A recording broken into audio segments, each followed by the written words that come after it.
Before we begin the show today, I just want to make a quick note. We are almost out of spots for my college campus tour with Young America's Foundation for the spring. So if you are a college student, or if you're the parent of a college student, or the grandparent of a college student, or you know a conservative college student anywhere on campuses all across the country who wants to invite me to speak on campus, please do so right now. Send your application at yaf.org/Liz.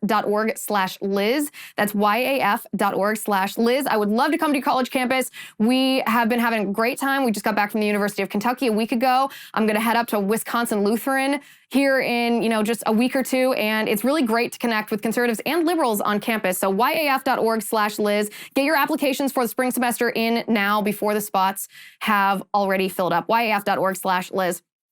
So kind of a funny story. I was in Florida this weekend, and actually I had mentioned I was doing a live on Locals, on the Liz Wheeler Show community on Locals. I was doing a live on Friday, and I mentioned to the Locals VIPs I was talking to that my husband and I were heading down to Florida for the weekend to escape the frigid temperatures and the snow, but also for business reasons.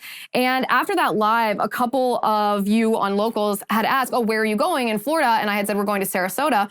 And a very enterprising sleuth on Local said, oh, I bet you're going to Sarasota to meet with the Rumble team because the Rumble HQ is in Sarasota, and I bet you're going to meet with the Locals team. And I hadn't mentioned anything about that on the Locals, but that was in fact correct. That's what I went down for. I went down to meet with the brilliant folks at Rumble and Locals who are doing an absolutely fabulous job. I don't need to tell you this. You guys know. You're on Locals, you're on Rumble. But part of the funny story is you all have, of course, heard that Rumble offered Joe Rogan $100 million to leave Spotify and bring all of his content, including the episodes that Spotify had canceled as part of his original contract, in addition to the episodes that, additional 71 episodes that Joe Rogan claims, or at least Spotify claims that Joe Rogan decided of his own volition to remove just this past week, videos, many of them which contain quotes from Rogan that contain the N-word when he was quoting somebody else who said the N-word. So Rumble offered Joe Rogan $100 million, essentially to match his Spotify contract, to come over to Rumble. And I was having dinner with Chris Pavlovsky, who's the CEO of Rumble, and Asav, who is the CEO of Locals, and Dave Rubin, the founder of Locals. The four of us were having dinner on Saturday night. And it was at this dinner that this idea was birthed, that this idea was hatched, because as industry folk do, we were sitting there and we were talking about the latest industry news. What's bigger in the industry right now than the cancellation of Joe Rogan, which we are painfully watching happen before our eyes. And so we're discussing, exactly what the strategy of the radical left is when they go to cancel somebody and how you fight back against that. And of course, these folks are actually putting their money where their mouths are. They are building what's called the parallel economy. That's what Rumble is doing. Rumble is not cancelable because they have their own server farms. Locals makes sure Locals is for the creator, meaning the creator has entire ownership over their content. The platform is a platform. I, as the creator, am the publisher on Locals. So these folks are doing it exactly right. Dave Rubin, of course, founded Locals because he was on Patreon, which was a similar type of platform is a similar type platform to Locals, but they were starting to engage in cancel culture. They were starting to engage in censorship, and so he knew that he had to build something himself.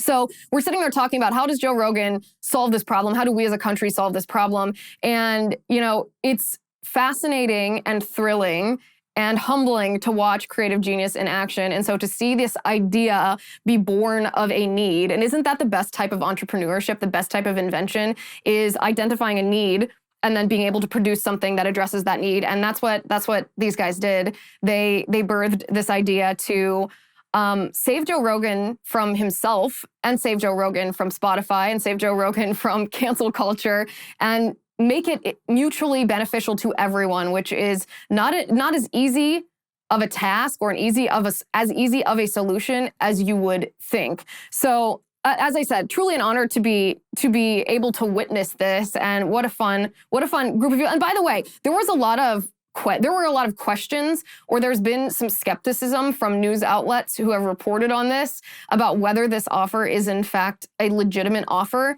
And I will just tell you, as I said, I was there. It is a legitimate offer.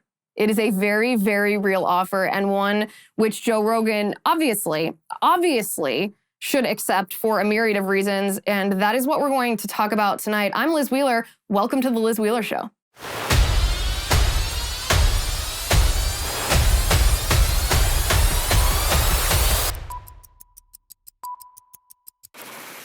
So last week I read a Twitter thread from the vice president of Substack talking about Alex Berenson and other, well, I would call them COVID skeptics. And I don't mean COVID skeptics as in they don't believe that COVID is a virus. Of course they do. But they are skeptics about the governmental and even well, again, this isn't the right word, but the scientific aspect of COVID, meaning the weaponization of science at the hands of these public health officials and big pharma. So basically, they're talking about Alex Berenson. And a lot of leftists were going after Alex Berenson and how much money he's making on Substack, which, you and I can look at and say, well, obviously, he is filling a need. People are hungry for reality. That's why people are signing up for his subscription-based newsletter, because he's been canceled by big tech.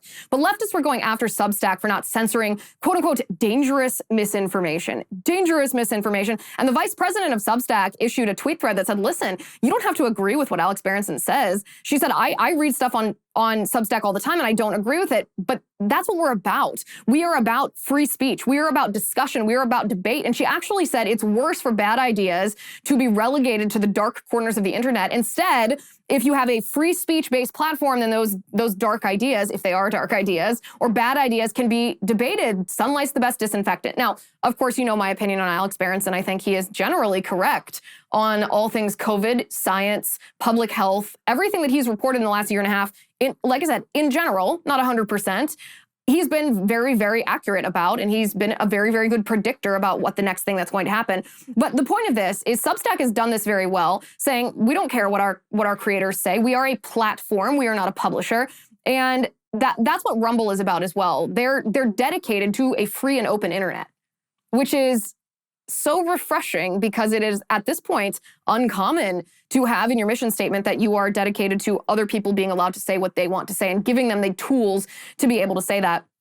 Which is why, of course, Joe Rogan should accept this offer. It's the obvious choice for Joe Rogan, because what's happening to him right now, and I want to dissect exactly how the left goes about canceling someone, whether it's someone as big as President Trump, or in this case, someone as big as Joe Rogan. And I want to talk about exactly what steps they take, because when we understand what steps are taken by the left to cancel someone, to sully their reputation, to ruin them, and then to silence them, we can recognize those steps as they're happening and stop the progression of it before someone is canceled. So first we have to understand what exactly Joe Rogan is against. Is he going to continue to face this cancellation, or is it going to blow over as the news cycle gets weary of it? We're going to talk about that in a second, but first I want to talk about home title lock. Did you know that somebody can steal your house without you knowing until it's basically too late? It's called home title theft. This is how it works. The deed to your home is the only document that proves that you own your home. Now, the reason this crime is new is because all deeds to homes are now online. They used to be just down at the clerk's office. So a scammer can steal your deed just by finding it online, forging your signature, and refiling as the new owner of your home. Scary, right? Then he'll take out loans using your home's equity and leave you in debt, and you won't even know until collection notices show up on bank loans that you never took out. The FBI calls home title fraud one of the fastest growing crimes, which is why you also need HomeTitleLock.com. They are America's leader in home title protection. Home Title Lock monitors the deed of your home and notifies you if anybody tries to access your deed. Homeowners insurance doesn't cover home title theft, neither do common identity theft programs. HomeTitleLock.com is your peace of mind that the deed to your home is protected. So visit HomeTitleLock.com/Liz and use promo code Liz for your 60-day money-back guarantee. That's HomeTitleLock.com/Liz and use promo code Liz. HomeTitleLock.com/Liz. You can protect against this crime before it happens. So is this going to blow over, this Joe Rogan cancellation, in a couple days? I mean, our news cycles usually last 24 hours. I generally tell people who face a pile-on social media, just hold on. Just take a deep breath. Wait a couple of hours, at most a day, at most 2 days, and this will blow over because the attention span of our mainstream media is about this big. It's about this long. However, that is not what's going to happen with Joe Rogan. Joe Rogan is facing an incredible adversary here because Joe Rogan has threatened the radical left at large. And that, even when I say the radical left at large, that's much too vague. So what Joe Rogan is up against right now is not just the Biden administration via Jen Psaki at the press secretary, in the press briefing room. No, Joe Rogan is up against Biden 2024, because Biden 2024, this goal of the radical left to maintain power of the White House has been built on COVID policies. It's been built on the idea that COVID is such a terrible virus that threatens all people, no matter your demographic, no matter your age, no matter your weight, no matter your pre-existing condition, that we must socially isolate, we must not allow people in big groups, and if we can't allow people in big groups, we can't allow voters to vote regularly, so we must. This justifies, according to the left, according to Biden 2024,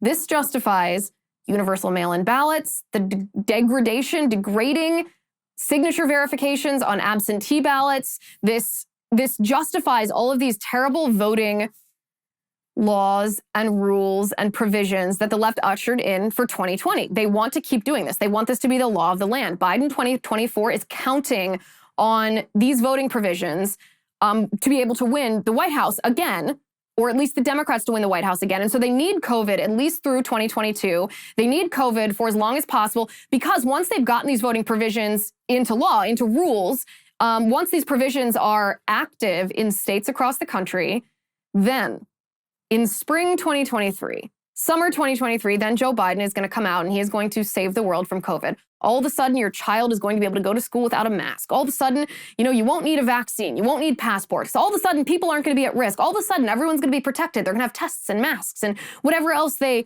want from the government free of charge. But of course, nobody's going to need that because Biden is going to declare, well, the reality that you should go about your normal life and everything's great. And so we're going to have this groundswell, or so Biden thinks, of support for him in our country because he's going to be the one that solved the dark winter that he predicted this past year. So Biden 2024 needs COVID. And what is a threat to COVID? The COVID agenda is what I'm saying. What is a threat to the COVID agenda? Well, Joe Rogan is a huge threat to the COVID agenda because not only did he say, I took ivermectin and it worked, he's like, I did early treatment and it worked. So why is the public health establishment ignoring these repurposed drugs? That was the first thing that he said. That was strike number one. Strike number two was Dr. Peter McCullough, of course, the most published physician in his entire field, in the history of his field. He's a cardiologist. And then Dr. Robert Malone, one of the inventors of the mRNA vaccine technology. He owns 9 patents on the mRNA technology. When these two doctors went on Joe Rogan's show, those episodes went viral because people in this country know, you and I know, that we've been defrauded by the federal government and the public health establishment. So Biden 2024 and their need for COVID in order to maintain control in the White House needs the information that Joe Rogan was exposing, the reality that Joe Rogan was talking about, the questions Joe Rogan was asking. They need that silenced. They need people not to hear that. And so they are very much committed to silencing Joe Rogan. And that might sound like an insurmountable hurdle in and of itself, but that's only one thing. So then we have Dr. Fauci and his 50-year grip on the scientific community. And what I mean by that is Fauci essentially is the gatekeeper through which most medical scientific research is happening because he holds the purse. He holds the money bags here. And Fauci gets to dictate whose research labs are funded, who gets certain grants, who is actually employable in the medical science research field. This, of course, ties in to Big Pharma, which we'll get to in a second. But Fauci, as head of the NIAID at NIH, has an incredible billion-dollar budget that he is in charge of. And so nobody in the medical or scientific field, even if they have questions, even if they think what Fauci's doing is shady, nobody really has the guts to question him, or very few people have the guts to push back because they know it'll be career suicide. Fauci's the one who controls whether, like I said, whether their labs are subsidized and funded, whether their research is accepted, whether they have money to do what they want to do, whether they're able to get published in medical journals in this country and all around the world. A black X on your resume from Dr. Fauci is the end of your medical scientific career. So Fauci also doesn't want people like Joe Rogan and Dr. McCullough and Dr. Robert Malone. And like I said, Joe Rogan speaking about ivermectin and early treatment. He doesn't want his medical scientific cartel to be exposed for what it is. And so Joe Rogan is up against Biden 2024, and he's up against Fauci's 50-year financial grip on the medical scientific community here. In addition, of course, to NIAID's billion-dollar enterprise, I will call it, their collusion with Big Pharma. Now, the National Institute of Allergy and Infectious Disease, which is what Fauci is in charge of, they're supposed to be a research entity that researches, well, allergies and autoimmune diseases, this epidemic that's hit our country. But instead what they've done is they've created this partnership with Big Pharma, where Fauci just funds researchers funds research for drugs. And then when they make a discovery, the NIH owns part of the patent for this, owns part of the licensing, and they license it out to Big Pharma, and so they all make money. So instead of looking at the underlying causes of these diseases to try to find cures, they are creating, within the pharmaceutical industry, they're creating just new drugs all the time to sell to the American people at Big Pharma's profit and at the profit of the NIH and Fauci. And so we have this collusion between Big Pharma and big government, and Fauci is right at the intersection of this. Again, he's the controller, he's the gatekeeper. And when we're talking about Big Pharma, we have to understand Big Pharma has had a lot of innovations that have been life-saving. People rely on Big Pharma. Big Pharma has a lot of power over the American people because the American people believe they need Big Pharma, and in many ways, I suppose they do. But when you're up against, this is what Joe Rogan is up against, Biden 2024, Fauci and his money at NIH and Big Pharma. And who else is Big Pharma tied into? Who else is heavily financially and ideologically invested in COVID-19? Well, Bill Gates is. Bill Gates is heavily invested in vaccine technology, COVID vaccine technology. He has been an advisor and friend of Dr. Fauci for years. This isn't just reserved to the United States. Now, Fauci's hold might be here in the United States. Bill Gates's agenda for this spans all around the world. And again, Joe Rogan is threatening that. Joe Rogan is threatening this multi-billion-dollar enterprise now, an additional enterprise, aside from Fauci and the NIAID and the NIH and Big Pharma. Now we have Bill Gates in here as well that Rogan is threatening by having these doctors on, by talking about early treatments. And you can see the burden that must be on Joe Rogan's shoulder. You can see the kind of pressure they might be facing. And that's not even all. We also have the Chinese communists that intentionally or unintentionally released COVID-19 into the world. They lied about it. They manipulated this virus. Yes, I know Dr. Fauci was part of this through EcoHealth Alliance, actually funded the Wuhan Institute of Virology, the gain of function research. That's the other part of it, right? That's why all of these interests are intertwined against Joe Rogan, because the Chinese communists also have a narrative that they want to be the prevailing narrative in the world about COVID-19, and Joe Rogan is threatening that. Then, of course, we have big tech. Now, what is big tech? What is their role here? Big tech lives right now to serve the interests of everyone that I just named. The Chinese communists, Fauci, big government, Big Pharma. This is what big tech does. They are ideologically aligned with the interests that I just mentioned. And so big tech lives to serve as a censorship role to each and every of these interests. We even had emails, of course, as you remember, between Fauci and Mark Zuckerberg talking about how to censor information about COVID-19 that Fauci did not want on Facebook. Okay, so then we have the Chinese communists and big tech, and Hollywood stooges are always happy to play the role of being on the side of radical leftists. And then, of course, we have the mainstream media. And this can be cable news. This can be the New York Times. This can be, any of these leftist corporate media outlets who are here to defend everything that I just named. They will sell their soul, in fact, to defend everything that I just named. And remember, many cable news outlets aren't willing to push back on Big Pharma. They aren't willing to push back on Bill Gates because he's intertwined with Big Pharma, and a lot of their advertising money comes from Big Pharma. So we have all of this. All of this is what Joe Rogan is facing. This is not just a mob that frothed around the mouth because of a video that went viral about Joe Rogan on Twitter. That's what the left would like you to believe. They'd like you to believe that this is a grassroots, a populist backlash against Joe Rogan, and that the people have spoken. The people don't want Joe Rogan. But that's not true.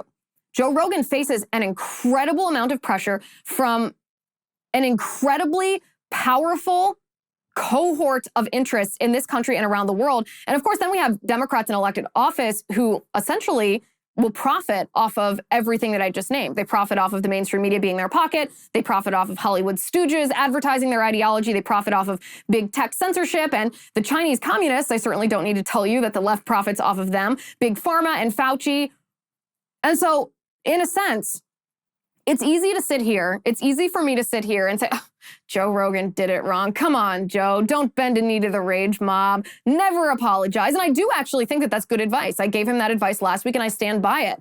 But it's a lot easier to say when you're not up against this coalition of interests all around the world. Again, this is actually why it's such a baller move, excuse my French, by Rumble to offer Joe Rogan $100 million to bring all of his content uncensored over to this platform to be uncancelable. This is a baller move, and it's actually the obvious move for Joe Rogan, not just from my perspective as a conservative. I know Joe Rogan's not a conservative. I never expected him to be the savior on COVID or any other issue. He is a leftist. His favorite president was Barack Obama. He was a Bernie bro. He's very leftist, and that's fine. He's allowed to be. Oftentimes, he's talking about fighting and drugs anyway. He's not even oftentimes talking about politics. This has been a recent thing. But again, it actually doesn't matter what his ideological viewpoints are, because this is the obvious move for him. Because now, if he stays at Spotify, and this is just entertaining the premise that Spotify will actually allow him to stay. We don't know yet. The CEO of Spotify said in a letter that they're not going to get rid of Joe Rogan. My comment on that is I'll believe that when I see it. I will believe that when I see it. I personally think that Spotify will find a way to sever ties with Joe Rogan. I think it might be a matter of when they will do this. Maybe they will wait until the initial media firestorm has died down. They're not going to be able to escape it being a huge story. But I personally don't believe the CEO of Spotify. I thought that his letter, I read his letter and what was reported on his letter, and I thought it was very weak. He essentially, well, what's funny is he literally signed Joe Rogan for $100 million, and then a year and a half later is telling his employees that he understands that Joe Rogan is a bad person. I don't buy that. I don't buy the fact that you would spend that amount of money on one person, an exclusive licensing deal with one person, if you thought they were a truly evil person. So what's happening here is the CEO of Spotify is slowly crumbling, slowly caving to the rage mob. So as I said, even if Spotify allows Joe Rogan to stay, even if they ask him to stay, I don't think Joe Rogan should, because you and I, the next time we hear Joe Rogan interview someone, the next time he's sitting there behind the mic talking or asking questions, we are now going to view him the way that we view any other mainstream media pundit, any other person on television who has a corporate interest behind them. We are going to wonder if he's being honest, if he's acting with integrity, what his motivations are. And that was one of the things about Joe Rogan that was appealing to everybody in this country.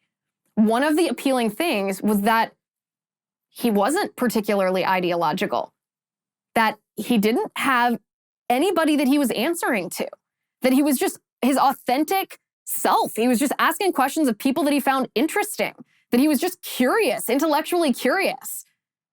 And that's gone. That'll be gone. He's risked his integrity.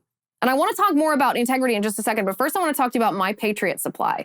Friends, one of the biggest problems all Americans will face in 2022 is runaway food prices. Sky-high inflation is hitting everyone hard already. Imagine how much worse it's going to get. But I have a solution that you are going to love. Get yourself some long-term storage emergency food from My Patriot Supply, America's largest emergency food provider. Hands down, this is the most affordable way to buy emergency food, and this food is delicious. My husband and I keep a store of backup food in our basement. True preppers over here. Get the 4-week emergency food kit, which provides breakfast, lunch, dinner, drinks, and snacks. Right now, you can save $50 on each 4-week kit that you order if you go to preparewithliz.com. You must use my URL for this deal, preparewithliz.com. Pick up one kit for each person in your family, and you can laugh at the sky-high food prices at the grocery store. But don't wait. Go to preparewithliz.com right now. That's preparewithliz.com. You don't want to be caught unawares. You don't want to pay an astronomical amount for food. Go to preparewithliz.com, and you can be prepared just like my family is. Okay, so Joe Rogan's integrity is actually at risk here. Now, there are some people who will say Joe Rogan's integrity was already questionable, not based on what he said, but based on the fact that when he signed that deal with Spotify, he agreed as the terms of that deal, he agreed that some of his episodes, dozens of his episodes, would not be transferred over to Spotify, that Spotify would censor those episodes. So there are those that question Joe Rogan's integrity to begin with, and maybe there's something to that, maybe there's not. Certainly, Joe Rogan has agreed to more censorship this week. He's agreed to censor over 70 additional episodes based on the fact that he said the N-word in these episodes. Now, there's a compilation that went around viral, I'm sure you saw it, of Joe Rogan saying the N-word, but the context was missing from this video. The context was Joe Rogan was quoting other people who said the N-word, and he made a mistake, not by saying the word. I don't really care if he says the word. That's his choice. He made the mistake of apologizing, of acting like he used it as a racial slur when he was quoting other people. Now, again, you can question the judgment or the wisdom of saying this word at all, even when you're quoting other people, but it's certainly not a cancelable offense. And you are a ridiculous, absurd person if you suggest that this is a cancelable offense. So Joe Rogan can save his own integrity by moving to Rumble, because if he moved to Rumble, the next time he was behind a microphone, we would know that we were getting the truth and the reality, and there wasn't any corporate interest or international interest or any of the interests that I listed before. None of these interests would be in Joe Rogan's ears and thus coming out of his mouth. We would know that it was in integrity. It was also, by the way, kill cancel culture just in one fell swoop. Joe Rogan could actually kill cancel culture if he did this, because his audience would follow him wherever he goes. That's one of the advantages of being the biggest, most successful podcaster basically in the history of the world. And that's what would happen if he moved to Rumble. So it would be a win-win-win. We would be able to trust what he was saying. He would maintain his integrity and his show, because Spotify is going to censor him and probably going to cancel him. We just don't know exactly when or exactly to what extent the censorship will happen. And his audience will follow him. And by doing so, he will kill cancel culture, or at least give it a near fatal blow for the rest of the country as well. So this is an obvious move by Joe Rogan. He certainly should do this. The other part that's interesting, and I said this at the beginning of the show, that I wanted to unpack exactly how the radical left wages these attacks, these cancel culture attacks. And this is basically a textbook attack against Joe Rogan. That's why I hope he has somebody in his ear, a friend or a person in the industry who he's close to, who he trusts, who can actually tell him, listen, what's happening to you is textbook. You don't have to feel the emotion from what's happening. You don't have to feel fearful. You don't have to feel the adrenaline, because what's happening is actually just a prescribed tactic. So what the radical left does is first they try to stifle just your speech by saying that you are dangerous. Now, obviously, in Joe Rogan's case, they're saying that he was the purveyor of dangerous misinformation as it related to COVID. But this is actually the part of the tactic. It's a fill-in-the-blank part of the tactic, depending on what issue we're talking about. So if it's about guns, they say, you're dangerous because you could incite violence. If you are talking about the Black Lives Matter movement, they say you're dangerous because you're actually putting Black people at risk by denying that Black people are at risk from police violence, essentially. Whatever, fill in the blank. Fill in the blank. They say that you are the purveyor of dangerous information. You are saying dangerous things, that you are a dangerous person. And they try to use that to tamp down any backlash from the general public when they violate your free speech, or when they just cancel you. Because who wants to defend somebody that's dangerous, right? That's just human nature. So that's step one, and that's what they did with COVID. Now, this didn't work all the way with COVID, so they went to step two. What is step two? Well, step two is you are a racist. Well, that's what's happening right now. Joe Rogan, that video that we just mentioned, they're saying Joe Rogan is a racist. We have leftists, I think it was Nicole Hannah-Jones, who said that Joe Rogan is engaging in active, open racism. Well, no, that's not true. Unless, of course, let's just wait just a second. Unless, of course, you want to talk about Joe Biden, because Joe Biden did the exact same thing as Joe Rogan. Oh, yes, he did. And we have video proof of this. So there's an MSNBC columnist named Liz Plank who tweeted, name a job where you could use a racial slur while on the job and face zero consequences from it. And so in response to that, I would say, let's roll this delightful piece of history. Take a look at this. That important legislators in defeating the Nunes plan in the basement said, quote, we already have a mayor, we don't need any more big shots. And the court cited evidence of discriminatory intent on the part of other legislators, including the representative who testified at the court hearing, that there were legislators, quote, who don't feel they wanted to have a district that would be able to. Oh, well, let's name a job, Liz Plank, where you can use a racial slur while on the job and face zero consequences from it. How about President of the United States, if you are Joe Biden? How about the U.S. Senate, if you are Joe Biden? Yes, of course, the double standard here is obvious, but it's always fun to point that out. So, as I said, unpacking or analyzing, deconstructing the way the left goes about canceling someone. First, they try to brand them as dangerous. Then they try to brand them as racist. But when they brand someone as racist, it's generally not because the person is racist. It is generally just an unfair, disgusting attack. And there's usually an example, just like with the Joe Biden video, there's usually an example of the exact same scenario on the other side, meaning when the person is ideologically on the left,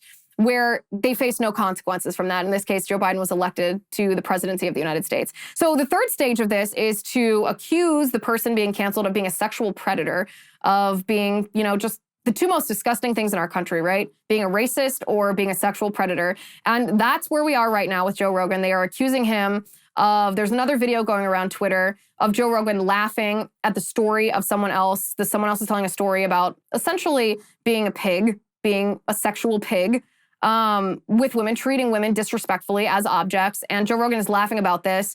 And the left is trying to use this to brand him as a sexual predator, as a sexual miscreant, which is ironic because it's the same left, not to wax philosophical here, but it's the same left that told us in the 1960s and 70s during the sexual revolution that there should be no shame, that, all of this hookup culture that we now accept here in the United States, this destructive, disgusting hookup culture that we accept. This is actually begot. This is what the radical left in the 1960s and 70s told us was okay. This is what the left still tells us is empowering to women to engage in this kind of hookup culture. And then when a man takes part in this culture created by the radical left tells him that he's a pig and that he should be canceled for it. So as you can see, it's not only circular logic, it is the way the left maintains control and hold over people by first saying, oh, you should do this. In fact, you're not only allowed to do this, you have to do this if you want to experience the fullness of life, if you want to be independent, if you want to be fulfilled. And then when the person does it, they try to hold them liable for it, criminally or culturally.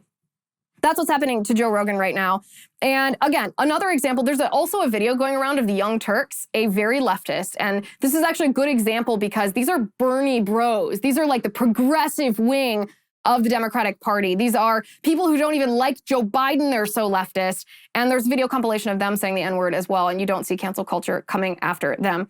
When it comes to Spotify, though, Spotify is, I'm sure, because they're radically left, they are either the stooge in this situation, which I imagine that they are. I've listened to the CEO of Spotify. He doesn't strike me as a particularly politically savvy fellow. He certainly seems to be cracking under this pressure. He's worried about being politically incorrect. He's worried about being branded as dangerous, racist, or a sexual predator, probably because this is what the radical left threatens implicitly. This is why they have examples like Joe Rogan, which they hold up and say, listen, we'll take him down for these reasons. They try to do the exact same thing with Trump. Dangerous because he's Russian collusion. Racist because, who knows, sexist because of all the women that he's slept with. This is exactly how they tried to take Trump down. So they've established this pattern, which makes people, even if they aren't being canceled right now, fear cancel culture. So the CEO of Spotify, I imagine, is fearful of this right now. But it's funny because there are other people on Spotify's platform who are actually dangerous, who are actually racist, and who are actual sexual predators. And Spotify doesn't seem to care about that. They're not issuing any apologies for R. Kelly's music. The guy is a convicted pedophile. His music is on Spotify, yet the employees of Spotify who are so triggered by Joe Rogan don't seem to have any problem with R. Kelly, and neither does the CEO of Spotify, neither does the mainstream media, neither does the radical left, neither do any of the headlines or the Twitter mobs or any of these people who find Joe Rogan to be so problematic. So again, you can see not only the strategy used by the radical left, you can see the lies inherent to it. You can see the inconsistencies. You can see how it is just a weapon. And if you recognize exactly how they do this, because it is an algorithm, it is a textbook strategy that they have laid out, step 1, step 2, step 3, and this is how we apply them, then it's just not quite as scary to see it applied to you, because if you know what's happening, then you know how to counter it. So I hope somebody is in Joe Rogan's ear right now telling him, listen, this is what's happening, and this is how you can sidestep this. This is how you can avoid it, and this is how actually you can solve much of this so that it doesn't happen to other people. And as I said, that's what would happen if he went to Rumble. He not only would maintain his integrity, he'd maintain his financial deal, he would kill cancel culture all in one fell swoop. So that could not be a bigger win all around. Another note that I saw, this was a tweet that was trending on Twitter, and this might be the most underreported but frightening aspect of the left's cancel culture. It's an individual named Matthew Sheffield. He calls himself a post-conservative, which means I guess he used to be a Republican and now he is not anymore. But he tweeted out a list of guests who have been on Joe Rogan's podcast. And the title of this list is Joe Rogan's Right-Wing Guest Bias. This is what he tweets with it. He says, quote, Joe Rogan fans often point to his fig leaf endorsement of Bernie Sanders as proof that Rogan is not right-wing, but right-wingers overwhelmingly are his favorites, as you can see from his guest list. Now, there's a couple comments. First of all, maybe right-wingers are just more independent thinkers. And so when Joe Rogan wants to be outside the box and talk to someone who's questioning authority or questioning culture, then you would obviously look to someone right-wing, because left-wingers for sure are not intellectually curious or interesting. So that's the first comment. The second comment is this list is absurd. This list includes on the right-wing column, leftists, a ton of leftists. And actually the first person on the list, Roseanne Barr, she's not conservative. Roseanne Barr is not conservative. I mean, this stuff is so ridiculous. There were 3 or 4 names when I read through this. Tulsi Gabbard. Tulsi Gabbard literally ran for president as a Democrat. As a Democrat, she ran for president. James Lindsay. James Lindsay might at this time, and I'm friends with James Lindsay, I like him. But at this time, he might be anti-critical race theory and anti-wokeism, but he's not exactly what I would call a right-winger. And there were 2 more on here, I think, that I saw. I mean, Dave Rubin at the time that he went on there was not conservative. He is now, but he wasn't. Barry Weiss, Brett Weinstein, are you kidding?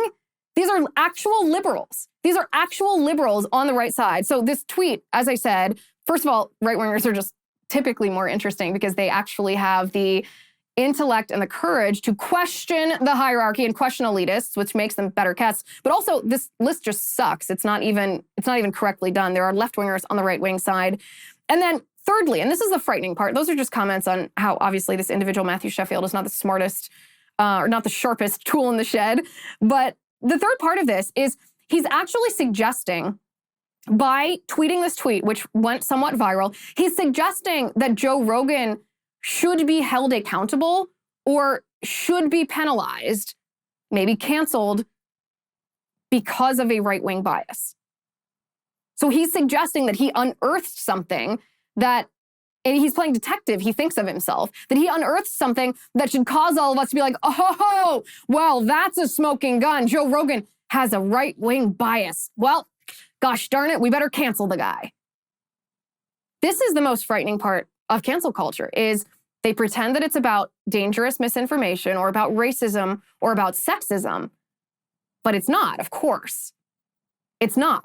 It's because the left actually wants to cancel people based on the crime of being conservative, even when someone like Joe Rogan obviously isn't conservative. So what Joe Rogan should actually do, besides going to Rumble, which that's the other obvious move. What Joe Rogan needs to do, we're going to talk about in just a second. But first, I want to talk to you about Soul. Today's episode of The Liz Wheeler Show is brought to you by Soul. Soul is the sustainable orthopedic footwear company that seeks to enhance your mobility and improve your foot health to keep you in the game longer by building shoes from the inside out. Did you know 85% of the population will have 1 or more foot-related ailments in their life? You're not alone. Plantar fasciitis, I had that. Morton's neuroma, shin splints. A lot of these, well, unsexy ailments can be helped with a footbed. But what is a footbed, you might ask? Soul defines their signature footbed as a great place to rest your soul. It's affordable, customizable, and improves people's everyday foot comfort. Millions of customers rave about this product, and 2/3 of Soul customers have 2 or more pairs of footbeds. Once you know the comfort, pain relief, performance enhancement, and injury prevention benefits of Soul footbeds, you will want them in every shoe you own. Now, Soul has an amazing offer for first-time customers if you use my URL. 50% off if you use yoursoul.com/Liz, yourSOLE.com/Liz, so you can try Soul for yourself. They're so confident that you will love their products that they guarantee a 90-day money-back guarantee. It's very hard to go wrong here. This offer applies to all items on the Soul store, be it footbeds or footwear. Yoursoul.com/Liz, yourSOLE.com/Liz. So what should Rogan do? In the face of all of this knowledge, what should Rogan do? Well, first of all, he should not apologize. He should, in fact, rescind his apologies. He should say, I'm not sorry for the things that I've said. I'm not sorry for the guests I've had on my show. I'm not sorry for the questions that I've asked. In fact, he should say, you're welcome for opening people's eyes. You're welcome for questioning the elite, for questioning hierarchy, for questioning authority.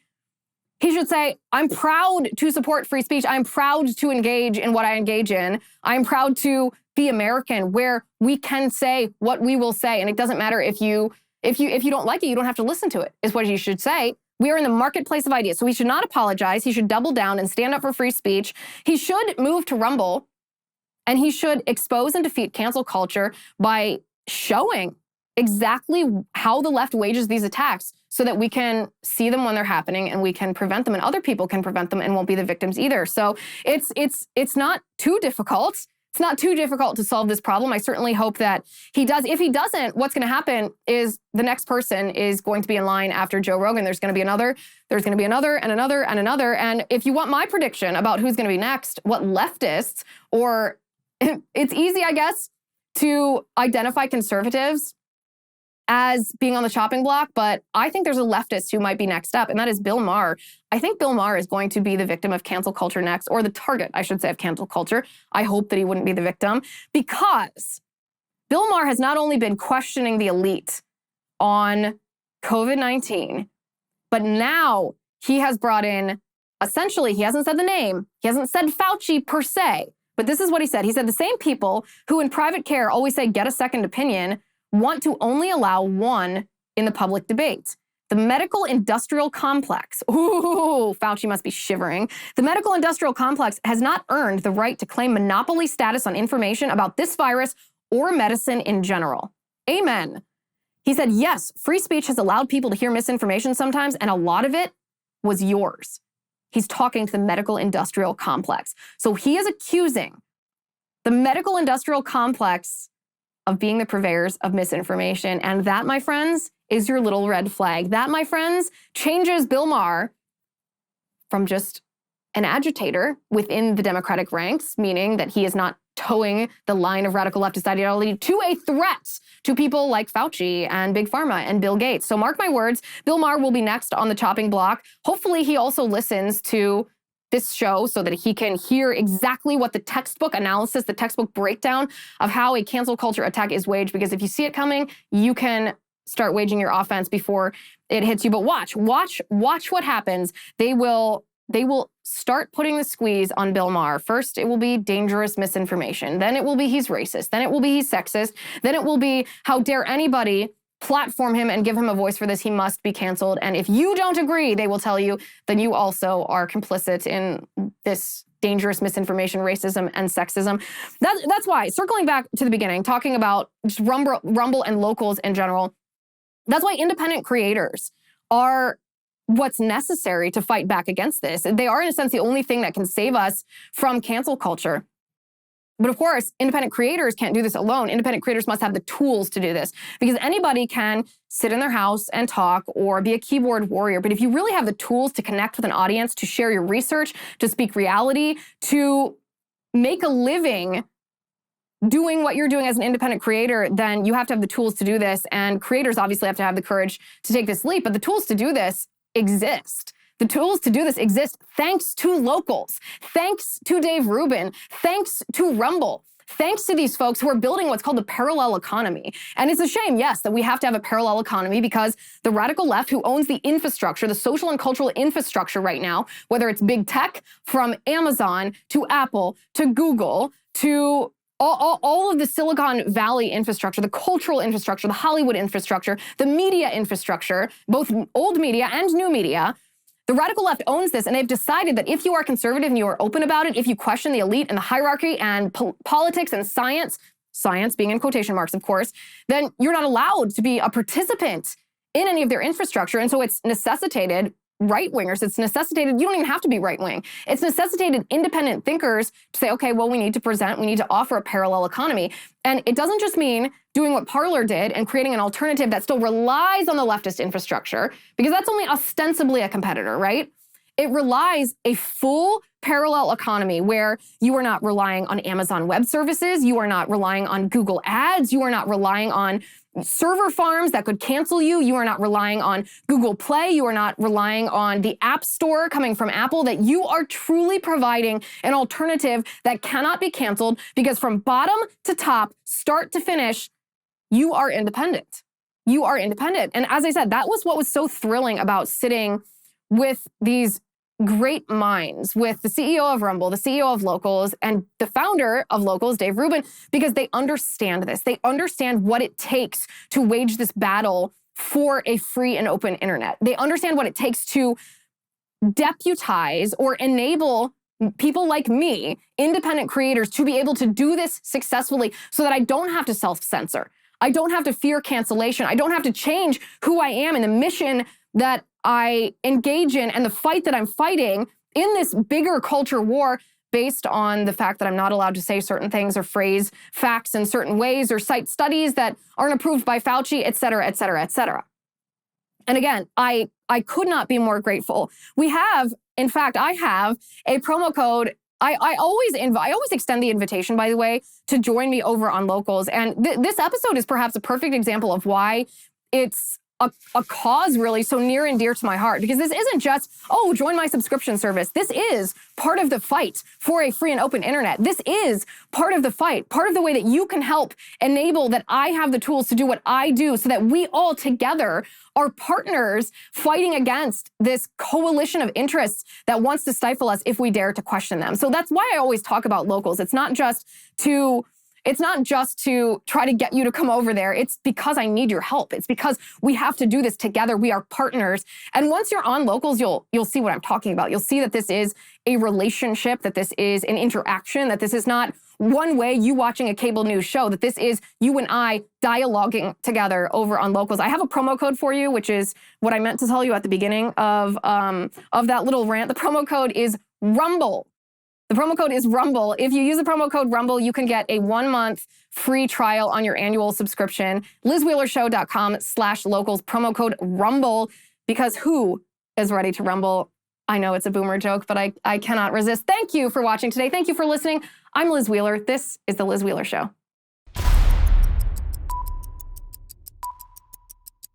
The Liz Wheeler Show is produced by Jonathan Hay, executive producer Chad Abbott, director of photography Kevin McRoberts, editor Alejandro Figuerella, sound mixer Robin Fenderson, director of marketing Emily Washler, production and talent coordinator Matt Toffler, and senior publicist Patricia Jackson. This has been a Soundfront production.